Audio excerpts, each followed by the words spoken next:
Good afternoon, everybody. My name is Donna Thiesel, and I'm your host of Donna's Edge Talk Show, where truth matters. Thank you so much for watching every day, Monday through Friday, beginning at 1 p.m. That's on the Central Time Zone, as I get to ride home with you in the afternoon. You can find us with Fox News affiliates. You can find us syndicated on Abundant Television, found on Roku, Apple TV, and Amazon Fire, and don't forget the podcast on thenewscasters.com. Continue sending emails, by the way, Donna@donnasedge.com. That's Donna@donnasedge.com. You can find us on all the social media sites there as well. So far, I haven't been kicked off of any sites. I must not be doing my job. Lynn Bailey with me right now. And so it's always a pleasure to have them there with Alabama Fair Tax. You can check out alfairtax.org. You'll be able to find them there and everything they stand behind. And I'm just telling you, I have nothing to argue about. I think that's where this country needs to go, fair tax. Yes, ma'am. And just happy to be here, but at my age, I'm always happy to be here. Yeah, I just had a birthday just a couple of weeks ago, and I just turned 66. And it hadn't hit me yet. I mean, especially one of these days, I'm going to wake up and go, whoa, I'm 66. But so far, I just like living on the farm and recording shows. So I've got a happy life. Like what I do, got a good husband, kiddos. Well, we like you are more or less convinced that it's time for the fair tax. They had the big, beautiful bill, and just like always, it's tinkering here, tinkering there, paying somebody off, with making them a winner or loser based on the changes that they make. And it's going to help, but it's not going to fix the problem. Mm-hmm. That's the problem with the income tax. You can fiddle with it all you want to, because you can bet your bottom dollar that next session somebody else is going to fiddle with it. It's not going to be the same. It's only been changed about 20,000 times since Reagan flattened it back in '87. Mm-hmm. It's just amazing. As soon as the bill passed and was signed into law in 87, I think it's 86. And it started in '87. They had something like 500 or 600 changes in the mill waiting to be looked into the next session. Amazing. The problem with an income tax is it picks winners and losers, and the fair tax does not. You are the captain of your soul. And that's the thing I particularly like about it, that besides the fact that you don't have to keep so many receipts. You don't have to prove. You really don't have to prove anything. All you have to, when you buy something, you pay the tax, and that's it. Done. Uh-huh. Yeah, and you really don't have to keep your receipts anymore, to be truthful, because the stuff you want to keep your receipts for, it's on a computer, and you just. Yeah, but I don't trust the electric grid. I don't either. Yeah. No, I don't do that either. So you mean all always be a battery of 20 years of receipts we've had, I can finally get rid of those? Yes, imagine. Under the fair tax, you can. Yeah. Unless you're not saying yes under the income tax. Yeah, you might want to keep them for warranties or something like that. But that would so minimize the number of receipts. Oh my goodness! I'd have one box instead of 100 boxes. I mean, because the way the IRS works and the way this whole system works, I'm afraid to get rid of anything, because I've already told you guys a story about taxes we had done like previous years ago. It was way past the 7 years. Mm-hmm. We still got a bill from them. So I still keep them. I'm like Phil now. That's it. Yeah, if they want to go after you, they'll find a way with the income tax. Yeah, for instance, back when Johnson was running for the Senate, I believe it was, one time, he was getting his stuff handed to him, and so he must have been president. He was going to run for president, and so he got a bill passed that said, but there was a guy that was a pastor of a church that was putting him under practically, and so he got a bill passed that said, you guys that are pastors, you're treated like a 501c3 outfit, and you don't have to pay any taxes and everything. So if you want to keep that up, you can't be sponsoring or or saying you should vote for somebody when you're in the pulpit. Well, that was, I never understood why black churches, you could talk about politics, but in churches that were predominantly white, you couldn't. And, but that's always been a fallacy, because there had never been any churches. Yeah. Well, my point is, there was just a case where I don't remember the church or anything, but they took the IRS to court, and the judges said, "Oh, wait a minute. You don't have to worry about that. You can preach from the pulpit and endorse somebody." That should never have been a question. It never should have been a question. It's your freedom of religion that overtakes his freedom of keeping somebody out of office because he didn't like them. But again, that's what the IRS does, is it picks winners and losers, and it's a terrific tool if you're in Congress and you want to suppress someone, or that's what the Tea Party was all about. And if anyone's interested in checking that out to see what I'm talking about, it's just called the Johnson Amendment, and it has to do with IRS. He was claiming that they couldn't back anybody from the pulpit, and that's been bogus all these years. And I guess that's the reason why you've seen. I don't think the Republicans do it that much, but the Democrats will go to the churches and they'll high and mighty and everything on churches, and they got away with it. And I think it's because everybody realized that amendment doesn't mean anything. You got religious freedoms over that amendment. Just looking into it though causes stress and money. So you don't want to go up against the IRS. Just like Chuck Schumer said, you don't want to go up against the intelligence services. They can come back at you. So 6 ways to Sunday. Yeah. So getting rid of the IRS would be a wonderful thing, and that's what the fair tax is. It leads up to. It doesn't eliminate the income tax, but it does eliminate it for 7 years. And if after 7 years you don't repeal the income tax, you don't repeal the 16th Amendment, then you got the income tax again, and that's your Well, we don't know what we got because the income tax would be gone. Well, that's true. It does get rid of the structure, so they would have to rebuild it. Yeah. The way it works is once the fair tax goes into law, you got 7 years to repeal the 16th Amendment, and if you don't do it, you just revert back to whatever you're going to come up with at that time. Yeah. And I just don't see how in the world we ever go back to an income tax after being. Because if I've got that freedom, I'm not going to want to go back to that. No. So it's incredible. We've got a lot of new listeners, and the reason I know that is we have a lot of questions about the rebate again. Yeah. So that's kind of cycled around there as well. So let's talk about fair tax. First of all, just a Reader's Digest version of what it is and what it can do for this country. Well, the fair tax is basically just a consumption tax that you pay, just like you pay sales tax at the counter, only it's on new goods and services only. And once it's paid, it's done. And something that is bought at retail and the tax is paid can be sold over and over and over again because the tax has already been paid. So it eliminates double taxation. Which is part of the income tax right now with embedded taxes. Currently, any product that you buy at retail, you're paying the taxes that have been charged against that product as it was produced, and it can be as much as 28%. Generally, the cheapest is 16%. Labor-intensive stuff like houses and cars, that's typically more embedded taxes in whatever you buy.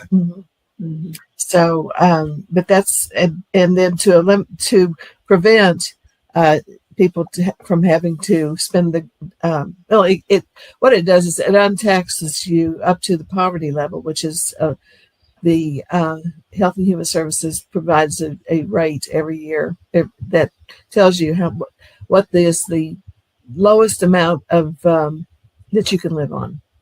And for a family of 4, you'll have to tell me the numbers because I never can remember them. Right now they just changed in 2025, so they're roughly about $16,000 for a single, and twice that for a couple. And then for children, if there's $5,500 or something like that as well. Yeah. So you get a what we call a prebate, which is a refund of taxes up to the poverty level at the beginning of each month, and it's That's a refund of taxes on poverty level spending per month. Okay. Yeah. Like you take that 16,000 divided by 12 and whatever that ends up being, and you multiply that times 23%. This is the only math you have in the fair tax. Actually, you don't have to do it because there's. Well, wait a minute. We're so used to complicated stuff, so that's all there is to it. Yeah. Yeah. So anyway, every month you'll get before you have to spend the money, you'll get a check or whatever your poverty level is. Yeah, you get a pre-fund of the taxes that you would pay up to the poverty level for that month. And for, like you said, for the single person, you can spend over $1,000 totally tax-free for each month. It's more than $1,000. Here in Alabama, they keep trying to, they are trying to lower the tax on groceries.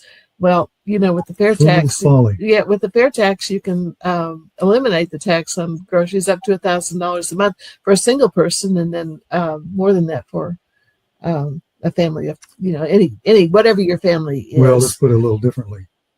Under the fair tax, you can eliminate the taxes on everything you have to buy up to the poverty level. Right. And so, and if you could be like Ross Perot, if anybody remembers Ross Perot, I voted for Ross Perot. He was very frugal. He was a multimillionaire and very frugal, and he, didn't spend a lot of money. Well, if you want to be that person, I think he was a billionaire at the time. I don't know what his finances were. I know that he ran for president and he had the money to do it. Yeah. But he, if you want to buy used goods, and grow your own food and provide your own electricity, you can live off grid for, and pay no taxes at all. Now, there is you have to work to do that. It's not, that doesn't come. It takes a lot of work. Yeah. So, that could be your labor, but it's your choice. And it's the only tax that, currently that you have the ability to choose to pay. And you pay it only on new goods and services. I never thought it was fair to have to pay taxes on something that had already been paid tax on previously. Mm-hmm.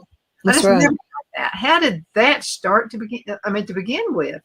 Mm-hmm. You go to a yard sale, you don't pay taxes at a yard sale, but you go to a thrift store, and in some cases, you got to pay taxes on something that's already had taxes paid on it. Actually, there's some places where they will, the city or county will come in and police yard sales. Not here in Alabama that I know of, but I know California is bad for that. There was the story of the child that had the lemonade stand in the front yard, and they went after her. Shut it down. Yeah. So what that kid's doing now for a living. Yeah. I don't know. It's all against the kid growing up being a kid. Is what it's all about. Yeah, that's their little entrepreneur. Yeah. Grit. Yeah. And shockingly, that's probably where a lot of kids get the ideas they do to become entrepreneurs. Yeah. And so the cops come in and shut it down because some businessman in town don't want them selling lemonade in the neighborhoods because he wants them to come to his store and buy that lemonade. That's what it's all about. Yeah. We had an interesting question from, so who sent this? Shirley. Okay, so she said, what would stop the folks we have in office from changing the laws? Let's say we go fair tax. And this is almost like a long paragraph, so let me kind of shorten it down just a little bit. So what I'm reading that Shirley says is, what would stop changes that the government would make if we go fair tax? The changes we have now for embedded taxes. In other words, could they go up on it? Could they decide to do embedded taxes on used cars? Because you know how it is. It's like every day almost you hear about 10 different laws that somebody's trying to put out there. Well, see, under the fair tax, there are no mechanisms for them to do that. The fair tax says you collect X amount of dollars on new goods and services that you purchase for your own use at retail. And that's it. What are they going to change? And actually, the one thing they could do is raise the rate. However, they're not going to just raise it on on one group of people. It will be raised across the board, so everyone will pay that same rate. There are no levels of. See, it's easy to fool around with the income tax system because if you're not affected by it, you don't even think about it. But the poor guy that's getting affected by it, he's up at arms. But there are a few of them, and they can't really bring enough power behind them to get anything done about it, or unless they can get enough people behind them to do something about it. It's not going to change. But under the fair tax, the only mechanism they've got is changing the value of the rate. And like Mary Lynn said, if you do that, everybody's going to know about it, and you'll have a whole bunch of people who will come up out of their seats saying, "Wait, hold on, what are we doing here?" Now, if you need to do it, and you can convince everybody that you need to do it, you just simply raise the rate by X amount to do a job, and then you can write the law. You can write the law. Then it says it lasts for so long, and then it goes away, and have kickers in there to make sure that happens. And you can control that, but you can't control it now. Everything's so hidden in all the 80,000 plus pages of income tax law. One other thing too is the income tax employs envy. You have to, I once heard that the definition of greed is being greedy is having $1 more than anybody else, and so it doesn't pit people against each other, which is so common today. I mean, people have tribes now. You can be a woman, and that's a flexible definition. Or you can be, have whatever your race is. You can all of these tribes that are pitted against each other. Well, the fair tax takes away one of those anyway. Everybody pays the same tax. All right, now let's make sure that everybody understands. The fair tax is a full replacement of all the income taxes that are levied against us now. That's individual, corporate, all the other business taxes, gift taxes, the inheritance tax, all that stuff goes away. It's repealed. The first paragraphs of the bill say all that income tax stuff is repealed, and we're going to replace it with this single rate consumption tax only on new goods and services that you purchase for personal use at retail. And actually, that includes Social Security and Medicare. Right. They are funded by the fair tax, but they are a portion of the tax that is collected. And so, instead of being a pyramid scheme, which is what it is, what Social Security is now, it'll be directly funded, and it will certainly make it much more secure. And this is not a spending bill. This is a collection bill. So they've got to make the rate so that it's revenue neutral, so that it's the Social Security and the Medicare and all those programs that they have still get funded. Mm-hmm. And that's what it does. The same ratio of funds goes to Social Security, Medicare, and SSI that's in there now. There's nobody going to get ripped by it. So, actually, instead of being ripped by it, they will be more assured that it will be there in the future. Mm-hmm. Because you got to spend money. You got to spend money. I know you guys are shocked that politicians lie sometimes. So I know it's a shock to you. But what's to stop somebody? I mean, they're going to lie. There will be someone who'll say, "Oh, yeah, I'm all for it, blah, blah, blah, blah, blah." Let's say everything happens. But then, they get in, they got a different story. Maybe the people who paid them a bunch of money to help them get elected said, "No, we're going to let you. We're going to let you be it, the next president of the United States or whatever. But you're going to have to eliminate fair tax." Can that be done? Yeah, you would do it the same way you would repeal any tax, but it would have to go through Congress. I mean, the same. The Congress is the body that determines what the spending is. So and collection. So yes, it could happen, but it depends on us to elect people that won't do that. Well, we've done that before. before we've elected people who said Yeah, well, one thing and they did a total different, back Yeah. and forth.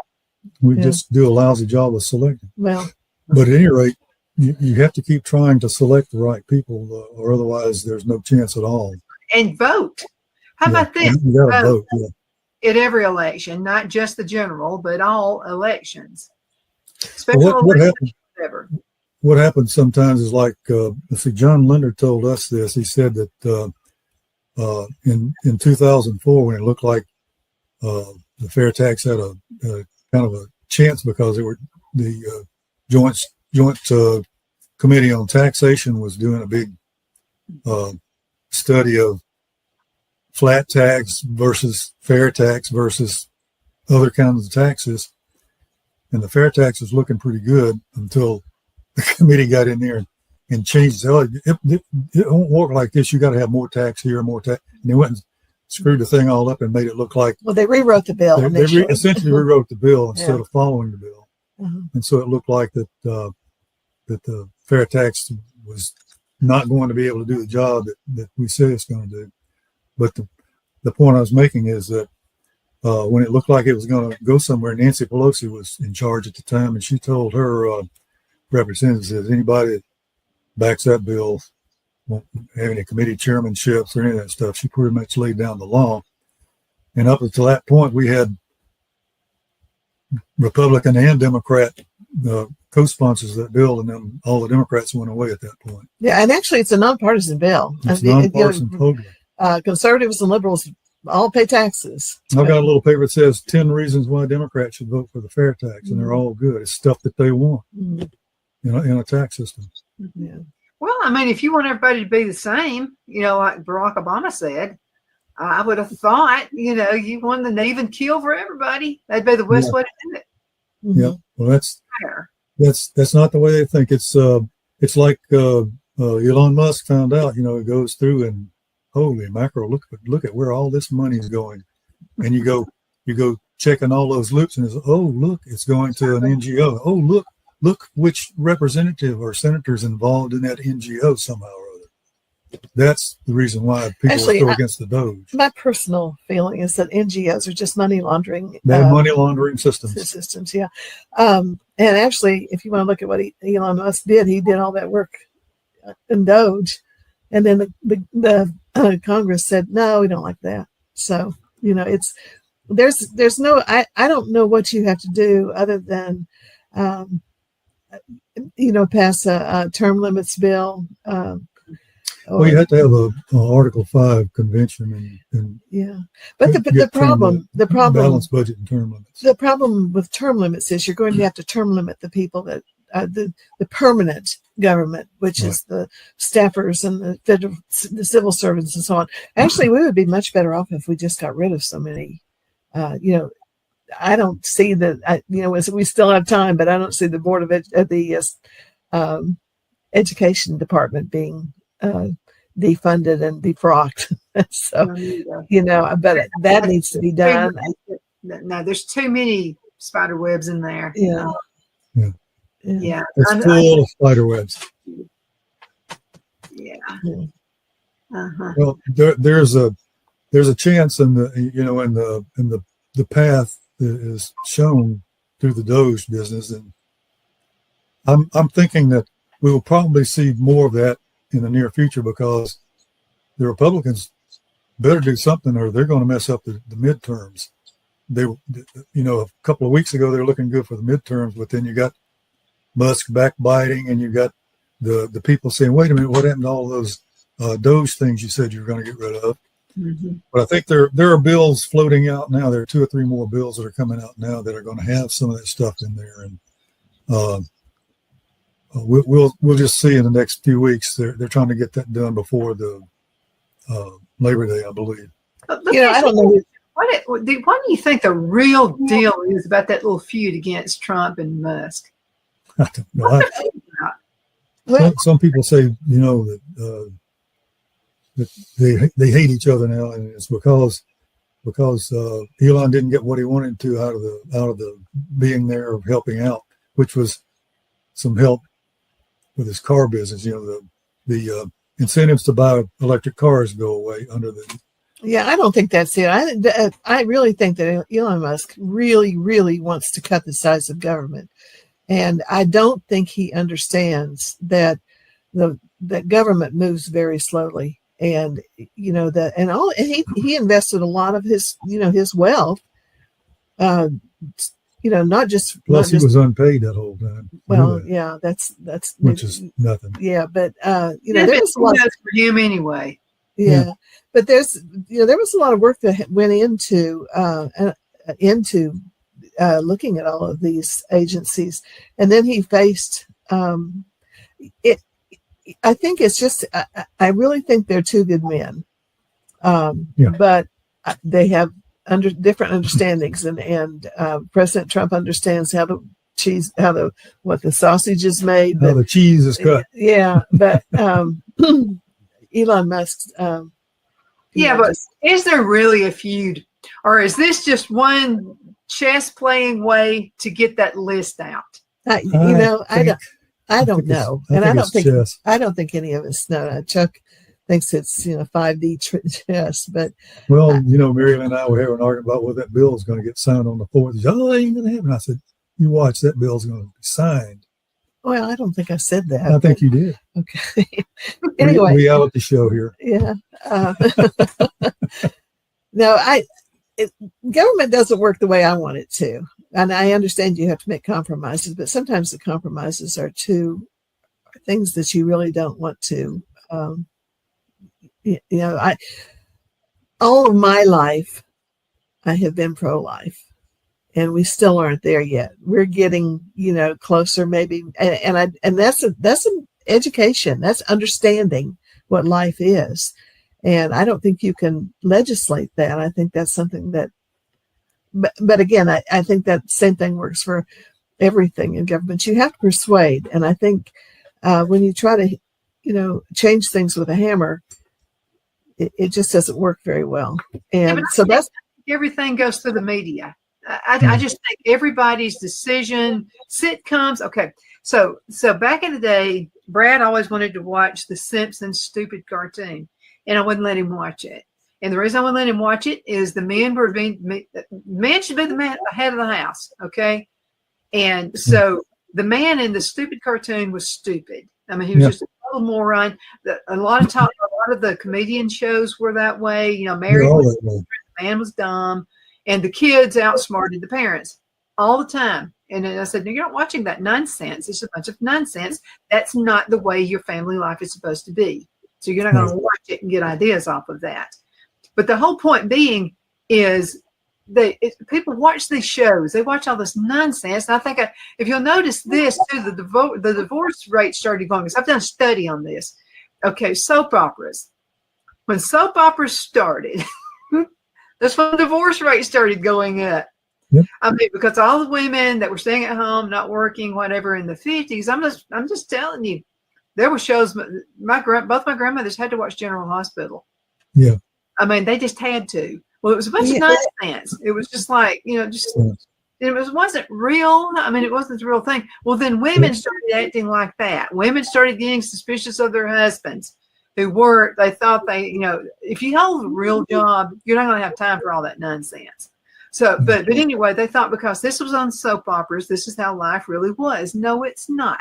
So we were all fed a bunch of stupidity on shows there as well. So the media knows how to get it. Okay. There was a time, I've heard my grandparents talk about this. There was a time when a girl would get pregnant out of wedlock. This is in the 40s and the 50s or whatever. And the whole family would move away. Then they would come back, and you would think the mother is the one who had the baby when she was actually the grandmother. Right. But they would do that to save face. Right. Well, now it's all in soaps. I mean, like it's on talk shows. I mean, it never changes. It's like now, I mean, you can have a baby. It used to be first come love, then comes marriage, then comes baby and a baby carriage. It's not that way anymore, but it's because of the shows we have on TV. Nobody's ashamed of anything anymore. Yeah, as far as divorce goes, I can remember when we were living in an apartment when our son was born, And I had friends women who had stayed at home, with their children. Well, one of them got a divorce, and I don't know what the circumstances were, but we were speaking one day, she said, as far as her child goes, she said, well, it's the quality of the time that you spend with your child and not the quantity. Mm-hmm. And that never made a lot of sense to me, mainly because I can remember the times when I would be working in another part of the house, and our children, when they were small, would come and look in the door and then go away, and go back to whatever they were doing. But they were checking, they were reassuring themselves that their mother was with them. And I don't know that the quality of time that I spent with my children was any better than anyone else's, but I was there. It goes even deeper than that. It goes to the fact that when two people get married, they make a promise for life, and your kids learn, it's easy just to break that promise if something gets in the way. Yeah. And the kids learn from that. Now I can understand there are times when women are in situations that are just intolerable. Yeah. I don't judge that, but I do think that if you make a vow and you consider it to be a sacred vow, that even the hard things can be, you work harder to fix problems rather than just that's whenever you come up to a bump in the road. Your kids see that. They see that it's harder, and I've got to work hard to make sure. Thank God I had my grandparents. And I used to after my grandmother one time, I was watching her iron my granddad's pants. My granddad was 6'2". My grandmother was 5 foot. I mean, it's like he was almost twice. The proverbial Mutt and Jeff. Yeah, that's what people call them, Mutt and Jeff. So I asked my grandmother, I said, do y'all ever argue? Because I never see you ever argue about any, because my parents went at it all the time, like cats and dogs. And I said, so you never argue with each other? And she said, no, you just find other ways. She said, let me give you an instance. I made it your granddaddy right now because he forgot to get bread on the way home. You know what I'm going to do? And I said, what? And she got his pants and just did that. Now see, I wouldn't have done that because I also managed the money, and I would have had to buy a new pair of pants. Because she didn't have long enough arms to rip them. But she said, sometimes you just hit pillows. Sometimes you just do stuff like that. She said, but they made a vow to each other to never argue in front of the kids. Yeah. And that took some doing. And then my other grandparents been married 67 years. My granddad passed away. And so my granddad would always say, you know what we do? We count 100 backwards. And sometimes I have to do that a lot. But what they were teaching us is that they were humans. Yeah. It's not going to be. And my grandmother would say, sometimes I just start arguments so we can make up. Say stuff like that. And I'd go, wow, really? And she'd say, but no, we just made it. We don't do that.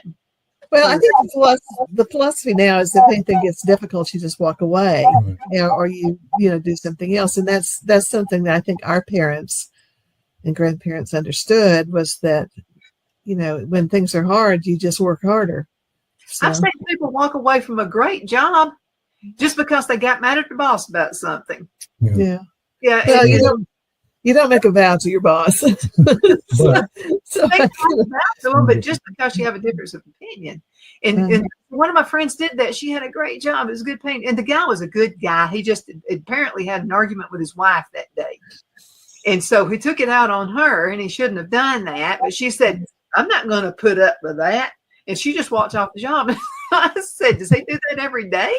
And she said, no, he just did it that one time. And I said, well, there has to be something else. I said, because every boss is going to have their day, because they're humans just like everybody else is.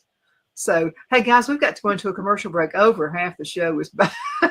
We'll be right back in just a minute. Y'all hang in there. Queen City Used Car Sales has been serving drivers in the Northeast Alabama area for years with a quality selection of late model used cars, SUVs, and pickup trucks. On top of our extensive selection and competitive prices, We offer professional auto financing services for used car buyers of all credit levels. Whether you've just begun your search or you're ready to secure your next vehicle, at Twin City Used Car Sales, you will drive away with the vehicle of your dreams. The sales and finance staff at Twin City Used Car Sales looks forward to serving you, and you can apply for financing online before your visit to our used dealership in Gadsden, Alabama. Check us out on the web at twincityusedcars.com or go by our location at 901 First Avenue, Gadsden, Alabama. We sincerely look forward to serving you.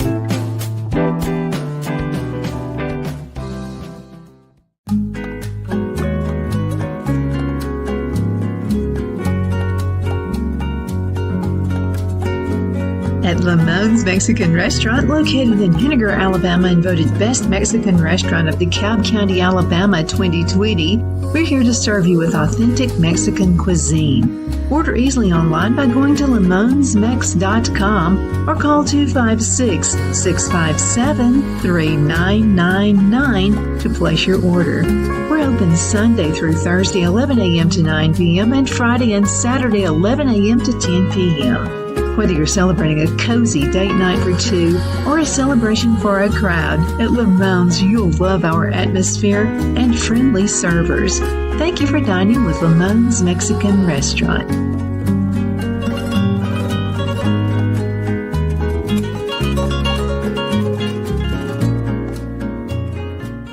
At Liberty Bank, we're all about community. Whether it's to help with a charity fundraiser or help families in need, toys at Christmas, or a local football team, we're here for you. You see, we realize the importance of family. Sometimes it's to build a new home or necessary home repairs. We're here for you.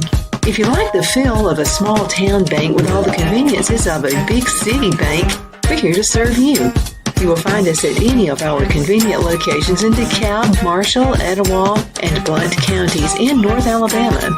You can call and speak with any of our friendly staff at 256-659-2175 or check us out on the web at libertybankal.com. And thank you for your support of our community.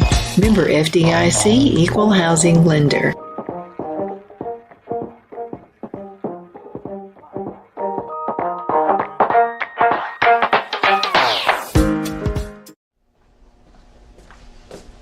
Are you ready? We all wonder what tomorrow will bring, but the future lays itself at the feet of the prepared and surrenders to the will of the persistent. It's not easy, but today shapes you so you can shape tomorrow. With Northeast Alabama Community College, when the future asks if you're ready, you can answer yes. Begin your future at Northeast Alabama Community College. Donna's Designs offers a line of handmade memorial, wedding, and keepsake jewelry that launched back in 1970. I'm a self-trained jewelry designer, and I will work closely with you to create unique designs you can love and treasure for years to come. Whether that be flowers that were used in a funeral arrangement or stones you found on the beach at a memorable trip, call me at 256-659-4319, and let's think of the possibilities. We are back. My name is Donna, and I'm your host of Donna's Edge Talk Show, where truth matters. We're a television talk show, but you can find a podcast on the newscasters.com. Television, you can find it on Abundant Television, which is found on Roku, Apple TV, and Amazon Fire. We appreciate you being with us. And we appreciate the emails, by the way, Donna@donnasedge.com, Donna@donnasedge.com. We had a lot of questions, and I'm directing them at you guys. And this is about the big, beautiful bill. Chuck and Mary Lynn Bailey are with us right now. They're with Fair Tax, Alabama Fair Tax. And but before we get to the question, how can folks find out more information about Fair Tax? Well, they can go to fairtax.org, and one of the things that's up there now is the survey that we took early June, and it talks about where we stand with people knowing about the Fair Tax, and it's interesting reading for someone that wants to know more about the Fair Tax and what other people think about it. And alfairtax.org is our state website. And on that website is Understanding the Alabama Economic Freedom Act. Chuck named it. But it's the state fair tax, and it describes what it is and how it works. Well, and I've got quite a few questions for you. Now, some of them are the same, okay? So we had a lot of facts, and you guys have answered the pre-bait thing. But Melinda had a question, too, and this was about the Big Beautiful Bill, and she's seeing some similarities between that and fair tax, and she just wonders if your thoughts are that Trump could be just doing bits and pieces of fair tax. I don't know. It's hard to say because you still got the IRS. You know, he was talking about I'm going to get rid of the IRS when he was running, but haven't seen much about that lately, have you? But the thing is, you can't just go in there and helter skelter move this around and move that around, because you got to have what the fair tax says. You got to have a system of taking and replacing the whole thing at once. He can go in there and he change this and that and the other, but as long as you got the IRS, somebody's going to come along and say, "Oh, you know, we got to go back and fix this thing that you fixed last time," and it's just going to be a big mess again. So there are some things in there that look like a line item in the fair tax, but it's not near the fair tax. Well, it does. The new bill does get rid of the tax on tips, which the fair tax does automatically because you only pay taxes when you buy new goods and services at retail. But I can't put myself in Trump's head. I never know exactly, and which is probably a good thing because he has to deal with all kinds of people. But I don't know. I would hope. But one thing you have to look at though is that the Democrats will automatically vote against the fair tax. So in order to pass the fair tax, you got to have 51%. You're going to have the Republicans. Now that could change. You know, there's a possibility if the education may change that. Yeah, educate people understanding the fair tax. Well, let's go back to that no tax on tips. You realize there's an upper limit to that. There's no upper limit on the fair tax. Yeah, so you can make $25,000 in tips and then start taxing you. Again, it picks winners and losers. So you know, but I do have to say that when we first started this here in Alabama, Mo Brooks was running for the congressional seat, and he was for the fair tax or the flat tax. He didn't care either one, and the fair tax actually is a flat tax on new goods and services. The fair tax itself is a consumption tax. Is a consumption tax. I don't know. Are there any flat tax bills out there now? I don't think so. We haven't heard of one recently, but a flat tax on the income tax really is more regressive because 12% of an income that is, say, $100,000 is much more than 12% of an income that is $1 million. Not that the amount of money that you pay is more, but relatively speaking, yeah. I mean, when you're going into the just the livelihood of people at lower income, 12% is a lot of money. And also said no tax on Social Security. Well, that's no tax on Social Security for certain people. Yeah, if you make a certain amount of money. If you make a certain above that amount of money, you tax on it, whether you got Social Security or not. Yeah. So all of those things, they're good and they help, but they have caveats on them. Caveats, well, however you say that, and it's not like the fair tax. The fair tax gets rid of all of that garbage, and you pay the tax when you buy new cars. It simplifies everything. Yeah. It's very easy to understand, and in fact, you don't even have to understand it, right? Because you pay the tax when you don't care. All you got to worry about is looking to see if they've raised the amount of that tax on the receipt that you get. Yeah, other thing that I don't think we mentioned is the lowest level of income tax that you pay, I think, is 10% now. Is that the base? 10 or 12%. But if you add Social Security and Medicare to that, you're up past 23%. So you're actually paying less. Plus, when you take the embedded taxes out, one person put it this way: they said if you take 22% of the taxes out with the embedded taxes, you're really only talking about a 1% tax. So that's probably a little deep. Yeah. but if you're saying that the consumption tax is 23% above the poverty level, and you take the embedded taxes out, which can range from 16 to 28%. You know, it actually is almost your a paycheck wash. goes up immediately. Quite, yeah, and you take home your whole paycheck every time. Yeah, there's no withholding because ain't no income tax. Yeah, there's no withholding at the federal level now. Right. It's your state made. Your state's got to fix their systems because a lot of them rely on the federal numbers when you turn in your. But FICA goes away. Yeah, we've heard. I mean, it's kind of interesting when you have a young person who's just getting their first job and they get introduced to Mr. FICA. Who the heck is Mr. FICA? He took all this money. Hey, I earn $10 an hour, and I'm not getting $10 an hour. Really? Yeah. Uh-huh. Yeah. Yeah. That was an education. Uh-huh. Yeah. There was a song out. I forgot who had it. It was one of the comedians back in the 1970s, and he said, "If Jesus only requires 10%, why does the government have to take more?" That's right. One of those country songs. Yeah, I mean, that's just it's unreal. But when you go in and see all the ways, and this is one thing I was so glad that Trump and Musk were on this team, and that's just the Doge thing was just it's a great thing. Yeah. I don't think they've finished with it yet, though, have they? No, yeah, but beyond that, I don't know if there's a great deal of hubris involved in thinking that the government is better, takes better care of your money than you do. Because if you look at what happens with the federal employees, for instance, they don't. No, I mean, if you keep your own money and pay for things, you could make it can be a lot better than.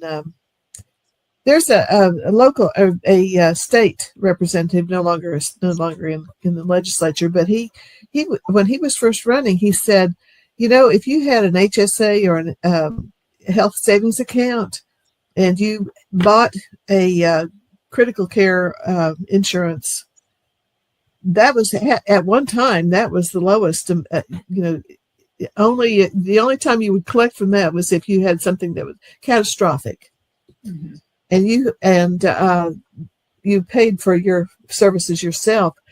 Young people really don't use healthcare as much as older people. So by the time you would become by the time you were elderly or older and using more health services, you could have up to $1 million or more in your account.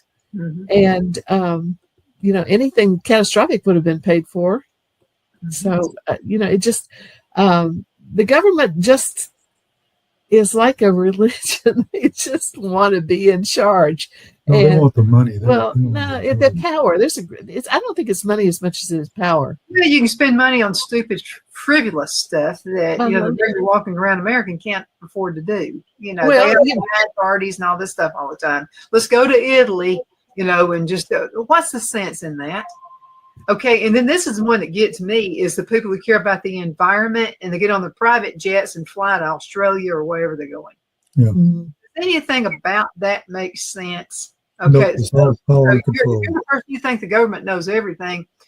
I would think that something about that wouldn't quite fit. Mm-hmm. I would think wait a minute, you said that we got to watch all this stuff. I can't use fuel. I got to be like freezing cold in my house in the wintertime and then burn up in the summertime. But yet you get on your private jet and you fly all over the world to talk about climate change. That's important. Well, there's a great deal of hubris involved in thinking that you can actually change the weather. We've had at least 6,000 years of trying to be. I think they are, and I think too many strange things. Now, the first person I heard say that, I thought we were a wacky weed or something wrong with you. But the more I study, the more I'm convinced. And when man starts getting into something God created, it always messes up. Yeah. Yes, I remember back in the 70s when the ice age was approaching, that we were soon going to be under a glacier. There was a suggestion that what we do is spread ash on the snow at the North and South Pole so that they would absorb the heat and make the earth warmer. Well, it wasn't 5 years later that they wanted that we had global warming. So, I mean, it's just, okay. I'm the person with my hand raised in the board meeting. Okay, who's going to benefit? Is it the person who manufactures ash that's going to be like come out the winter here? Right. I mean, you have to think about those things because you start buying stuff. Okay, Y2K, perfect. You remember Y2K, the year 2000? All the computers are going to self-destruct. And Phil kept saying, why is that going to do anything? Because Phil's a computer geek.